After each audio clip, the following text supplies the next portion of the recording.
Hello दोस्तों, आज हम जा रहे हैं होलिका दहन करने। और भाई साहब, आज देखना कौन जलता है, होलिका या हमारी नींद। और ये लो दोस्तों, हम आ गए अपनी होलिका महारानी के पास। इतनी बड़ी होलिका देख के मेरा भाई बोला, भाई ये जलने वाली है या रॉकेट लॉन्च होने वाली है। अब मैं और मेरा भाई होलिका जी के चक्कर लगा रहे हैं, पर होलिका जी आज फुल गुस्से में थी। ऐसा लग रहा था दूर से ही थप्पड़ मार देंगी।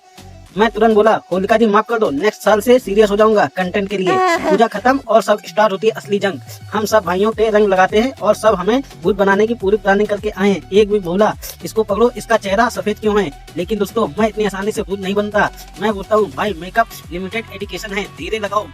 तभी मेरा बड़ा भाई हीरो की एंट्री लेते हुए ठंडाई लाकर मुझे दिया। हाथ में ठंडाई लेकर बोलो, पियो भाई, स्पेशल है। मैंने भी हीरो बनते हुए एक सांस में पी लिया। अब बस दोस्तों, आधे घंटे बाद मेरा सर ऐसे घूम रहा था जैसे मैं तीनों लोग के दर्शन करके आया हूँ। मैं बोला, भाई ये ठंडाई है या एनएससी एक्सपेरिमेंट। आज के ब्लॉग में बस इतना ही, मिलते हैं नेक्स्ट ब्लॉग में। तब तक के लिए बने रहें। ब्लॉग पसंद आया तो लाइक